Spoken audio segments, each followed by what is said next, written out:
at the home stadium at age 43. So not bad for the state of Florida, especially when you consider all four major sports had a Florida team in the final game. We won the Stanley Cup, obviously the Super Bowl. NBA had their finals, and then also Major League Baseball. So it's really, really good. It's also good to be here at see the Bay of Pigs Museum, members of Brigade 2506. The fight against communism was, and still is, a noble cause. And when Cuba fell to communism in 1959, too few were willing to recognize what this meant, the destruction of a once proud island nation. Members of Brigade 2506, though, refused to stand idly by and allow their country to be imprisoned by a communist dictator. Now, the Bay of Pigs occurred nearly 60 years ago. The men who took a stand against communism have been vindicated by history. Just look at Cuba. It's an impoverished, backwards tyranny. And also, you look around the Western Hemisphere, those countries that embraced Marxism, Leninism, have witnessed calamitous results. And we see that every day, particularly in the socialist dictatorship of Venezuela. Meanwhile, as Cuba has suffered under the yoke of communism, the veterans of the Bay of Pigs and many other Cuban exiles have lived here in South Florida in freedom, and they and their families have served as the backbone of this community in Miami for decades. And just compare the success that we see down here in South Florida to the impoverishment and the disaster that we see in places like Cuba living under communism. So Cuba's loss was our gain. These are veterans that we really appreciate. And when we did the vaccine to do seniors first, the primary reason to do seniors first because seniors have been the most vulnerable to COVID-19. And so it's an evidence-based decision that if you can vaccinate the vulnerable people first, it doesn't mean that someone that's younger and healthier is not going to get it if they're not vaccinated, but it does mean that you are going to reduce the number of people going into hospitals and you are going to save lives. And so that's why we put seniors first. But I also said we put seniors first just from the point of view of these are our parents and grandparents. These are the people that we draw inspiration from. 2 weeks ago, I was able to witness a vaccine for a World War II veteran that was 100 years old. Had done a lot in his life, and we very much appreciate it. Last year, to initiate our Homebound Seniors program for vaccination, I was able to go to the condo of a Holocaust survivor who was 85 years old. And so today, we are expanding the Homebound Seniors program. Now, we obviously have some seniors, some veterans that are here, but what the brigade did when Senator Diaz and some of the other folks reached out to us when they saw us, what we were doing with some of the veterans and with the Holocaust survivors, hey, could you expand this? Can we go visit some of the homes here in Miami to be able to help with the Bay of Pigs veterans? And we said absolutely, we would do that. And so we are inspired by folks that have been willing to stand up and fight for freedom. We understand that they were on the right side of history. So we'll have 3 done today right here. And we have Ellie Cesar, who joined Brigade 2506 at 23 years old. Raul Vallejo joined the brigade at 18 years old. And Rigoberto Montesinos, who joined the brigade at 22. And all 3 were captured by Castro's forces and spent 20 months as POWs before their negotiated release in December of 1962. And so we're really honored to be able to have them get the vaccine here today. We will also have other Bay of Pigs veterans and their spouses will receive it in the comfort of their own homes as part of the pilot project to be able to bring vaccines directly to seniors in their home, and I'm really excited to be able to do this. We also are continuing to make more progress in terms of vaccine availability. We got 307,000 for this week that ended, I guess today, because we get the new ones later today or tomorrow, and we're going to actually get almost 330,000 for next week. So that's something that's really, really good. We also, because we have some more vaccines that we can put, we're going to do an additional site in Miami-Dade County for underserved neighborhoods. And we're going to announce that within the next day or two, but we're going to try to do 200 seniors a day, 7 days a week, in an area that may not have as many people that have been vaccinated, and that'll be something that'll be very, very important. We also have two major drive-through sites, Marlin Stadium and Hard Rock Stadium. We just doubled the lanes at Hard Rock Stadium, and we're also looking to be able to expand into Miami-Dade County the retail pharmacy program. So we had worked with some of the state's allocations with Publix. Those were generally in counties that didn't have as much healthcare infrastructure as Miami-Dade, and so we focused on high percentages of seniors, more mid-sized counties. Palm Beach was the first really big county we've done. It's been very, very successful. Palm Beach, we have over 40% of the seniors that have gotten shots, and I think Palm Beach per capita is probably one of the top performing counties because it was in 67 Publixes right in Palm Beach County. So the federal government, and we've been waiting for when this was going to happen, they have a pharmacy program that they have been telling us for many weeks now they were going to turn on. These are doses that are over and above what the state's allotment from the federal government is. So if we're getting 325,000 doses, that'll be distributed. The pharmacy will be on top of that, and so it doesn't come out of our allocation. So we think that that's something that's really exciting. So we're going to be making announcements on where those are, but we are going to be continue with Publix, but we're also going to be doing Walmart, which is something that's in a lot of communities. And actually, there's some communities that don't have a Publix, but that do have a Walmart. And we're working with Walmart to be able to make the announcements. But clearly, because we did the Publix in some of the smaller or medium-sized counties and didn't get it into Dade, we're definitely going to get retail pharmacy into Miami-Dade County. So we'll have an announcement on that, but I think that's another way where seniors will be able to access the vaccine. We're about 1.5 million reported seniors have received at least one dose. We're about 3 million total doses that have been administered. Of course, the reporting's lags on this by many days, so we're probably well over 1.5 million seniors, which is, we're a third or more of the seniors in Florida have gotten one shot. And of all the vaccines that have been administered, we're close to 75% of all vaccines that have been administered have gone to senior citizens. That is prioritizing the right groups. That is focusing on where the risk is. And we have more seniors vaccinated in Florida than any other state by far, and we're going to continue to do it. And I think some of these additional retail options are going to be very, very good for that. Of course, we're still doing the church groups. I was at Turnberry Jewish Center, Aventura Turnberry Jewish Center last week. We did an interfaith alliance with Christian, Muslim, and Jewish houses of worship, and we're going to continue doing that. We've also done pods in senior communities. So we were in, actually we had one in Broward last week. We were in Sun City Center over in the Tampa area. We've done it in the villages. Actually, we did Kings Point up in Delray Beach. So when you have high concentrations of seniors, we can go in, set up, let thousands of people come in over a few days and really get a lot done very, very quickly. We also, I'm a little disappointed, quite frankly, we're excited about the Johnson & Johnson vaccine, which will be able to add our capacity to be able to administer vaccines. I'm a little bit perplexed as to why they would set the end of February as the date to be able to make this decision. We already have data coming in. They filed an application for emergency use. We understood it wasn't going to be like a 24-hour process, but they've set the date for the very end of February.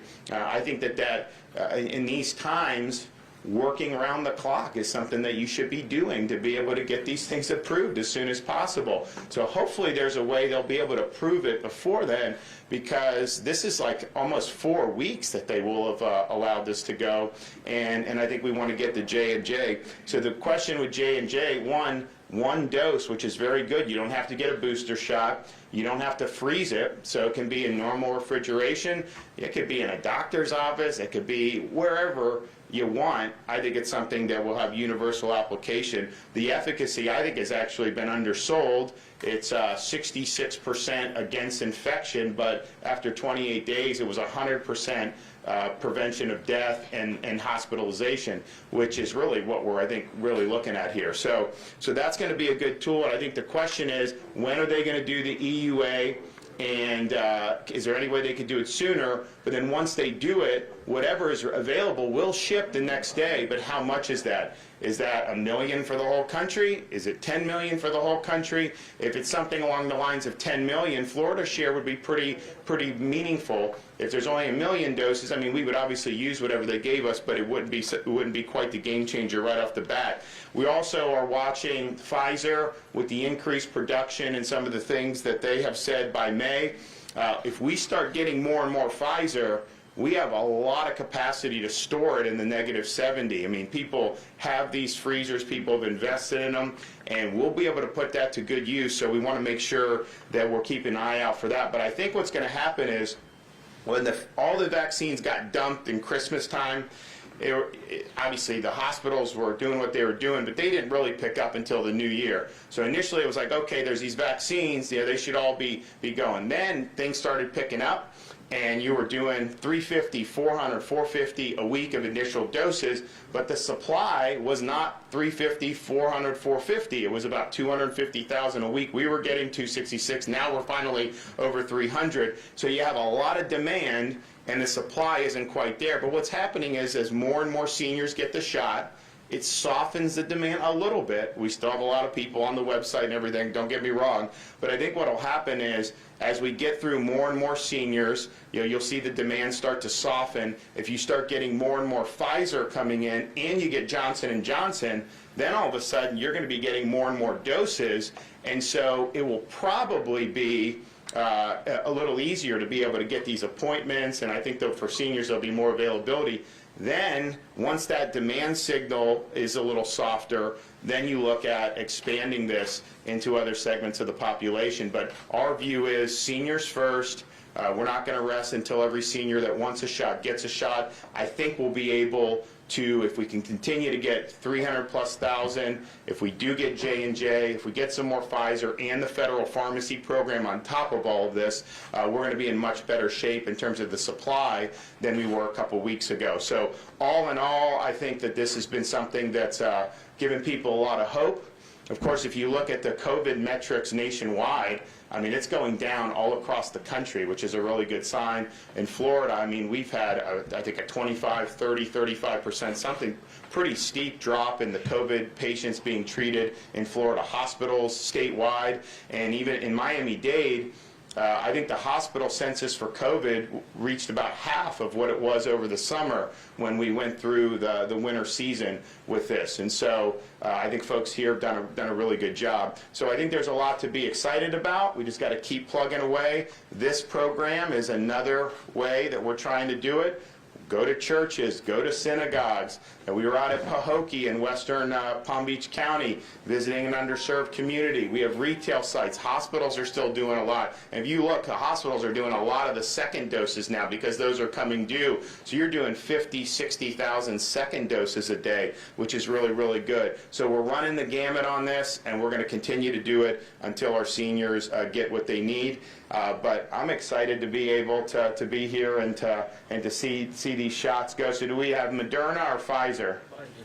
Pfizer. Okay, so they're going to all get their shot, and then we'll make sure that you get the appointment for 21 days to be able to get the booster shot. So do you guys want to go ahead and do the thing? I guess they've already signed their consent forms, so they're ready to go with that. And now I guess you guys are ready to do the poking. Okay.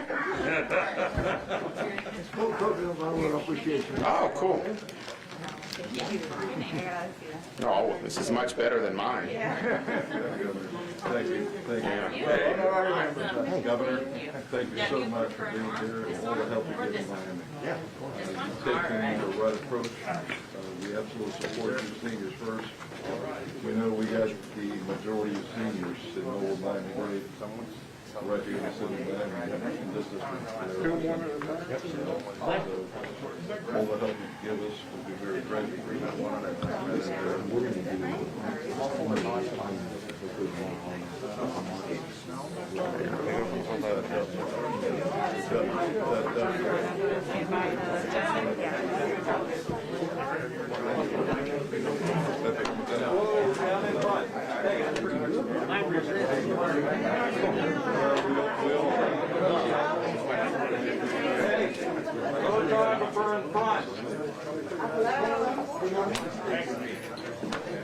The guys, you gotta sit down in front. We can't see. The girl here in the white? Hello? You guys gotta sit.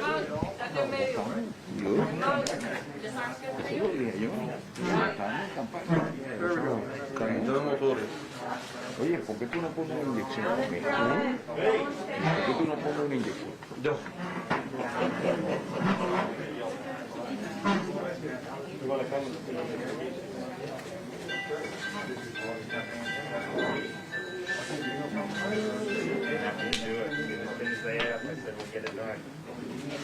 Okay, you ready? No problem. No, that's what these guys are handling a lot more.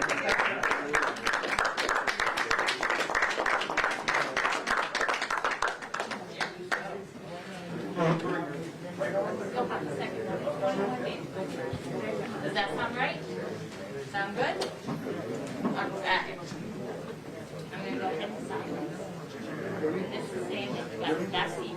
Okay, my friend?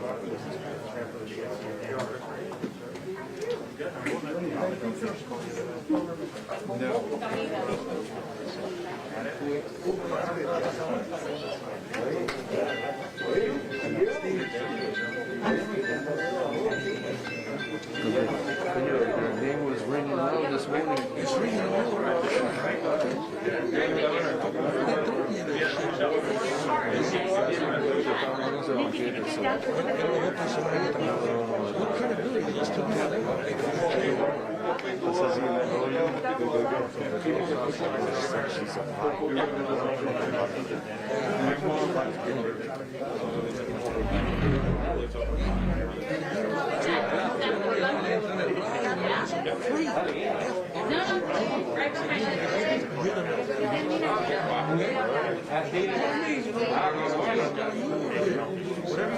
Yo te voy a quedar arriba seguro. Probably in a couple of weeks.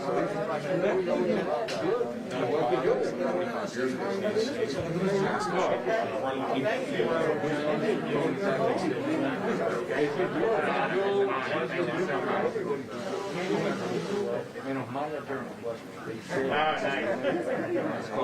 That shot, no problem.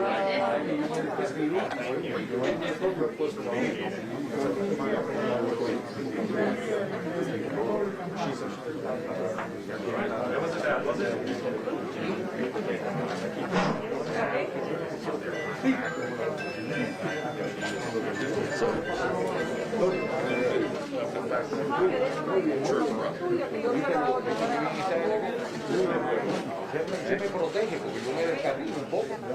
Solo para ti. So you received the Pfizer.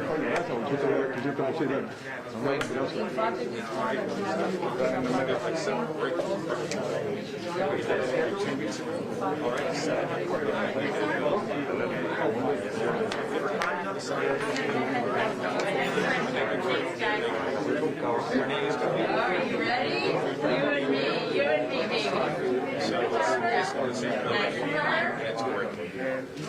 Sir?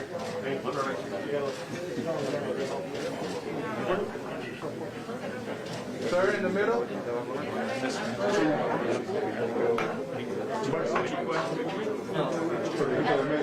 Vamos a quitarme de medio porque ¿quién está tirando fotos?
So we already have you saw 3 shots. It's great.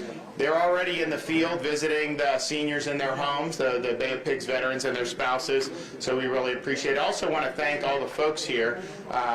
We got Vance. We've got Rizzo, Diaz. Where's Manny Diaz? Isn't here? No. Okay. We got Steve Bovo. Are you going to run for mayor of Hialeah? Should he run? I'll support him if he runs. So go ahead and throw your hat in the ring. So good. Just got announced. Yeah. So good. All right. You guys have any questions? Yes, ma'am. Just questions about the rollout, because so many people are still waiting for appointments with so many different sources. When you said 307,000 last week and 330,000 next week, is that this week that we're beginning now? So basically, the 300, I think it's 325,000 is the allotment we got from the federal government that's going to arrive Monday, Tuesday, Wednesday of this week, right? So obviously if it arrives on Tuesday, by the time you put, you're not going to put it in arms until Wednesday, sometimes Thursday, depending on where it's going. And so what we're using right now for the initial doses is still that 307,000 dose that we got. 325 is coming. 325 is going to be here Monday, Tuesday, Wednesday, and throughout that time period. And one more, you said 200 seniors a day. Are those new homebound seniors countywide? Oh, so on the underprivileged neighborhood one, that is specifically bringing in, so it'll be probably a pod into a community that has not had as many access to vaccines. We've tried to get at this with the churches and some of that other stuff, but what we found is, look, we were in Pahokee, we did it, it was really good, so we said, let's just try to get some more. So Miami-Dade's going to be one, and we're going to do a few more throughout the state, so we'll have those details announced in a minute. Yes, sir. Governor, on the UK strain, has there been any discussion about allocating some of these vaccines to parts of the state where we're starting to see a growing number of this strain? That's something that the former commissioner has kind of flouted as maybe being done in Southern California or in parts of Florida. So in terms of the strain, I think that, look, obviously this is a dynamic situation. You've got to be able to make decisions, and sometimes you may have to adjust. The adjustments we've been making are finding areas where the senior population has gotten a smaller percentage than we would like. And so of this coming dosage, some of the counties and the state sites are going to get plus. Many of them are getting plussed up, but the ones that are getting plussed up more are the ones that had the percentage of seniors vaccinated at like 18 or 19%. Like I said, there's some that have over 50% of seniors. Some counties, Palm Beach has 1.5 million people, and they have 40-some% of their seniors. We have some other places that have 18, 19, 20%. So that's kind of how we've done it, and I think that that's what we want to see. We want to see as many seniors as possible. If there's a recommendation of that, then obviously that we can look at it. Everything I've been told, though, is that these different strains, particularly for an mRNA virus, which is what the Pfizer and Moderna are, that it still has the same impact and the same effect. Yes, sir. Some of our veterans are not able to travel, have already been vaccinated today thanks to your program. Yeah, no, exactly. So basically, that was why we wanted to do the homebound. If you're 65 and vigorous, which many of our 65 girls, thank God, are, getting in the car and going, and you could drive across town. Some people are even going to different counties because they want the vaccine so bad, and that's totally fine. But you have some of these folks in their late 80s who may not be as comfortable doing that, and we got to figure out a way to get in. Now, some hospital systems, to their credit, have been doing this from day one, and I really appreciate that. But when we get requests, we say we're going to do it. So we've been able to do a bunch of Holocaust survivors, now brigade veterans, and we're going to continue to do more. I'll have some more announcements about some of the other stuff that we're going to be doing over the next, yes, sir? I wasn't clear enough. I meant they were vaccinated thanks because they're veterans of the Bay of Pigs, and thanks to your program. No, I know. Well, that's why we're doing it. That's why we're doing it. And as I said, it's when you're talking about seniors first, It's the right thing to do given how this virus behaves with different ages, but it's also the right thing to do to honor our elders. These are folks who, in this case, have put their lives on the line to defend freedom against communism. Whether you have the World War II veteran I was with a couple weeks ago that put his life on the line to defeat Nazi tyranny, or whether you have somebody like the Holocaust survivor I was with who had her whole family completely eliminated through the reign of terror by Nazi Germany. She was a 6-year-old orphan and luckily taken in by Catholic priests and eventually made it to America. So these are folks that we draw inspiration from, and it's the right thing to do. Medically, it's the right thing to do, but morally, it's the right thing to do. All right, I'm going to be back soon. I got to run to my next thing. Thanks, guys. Number 2 group in Florida.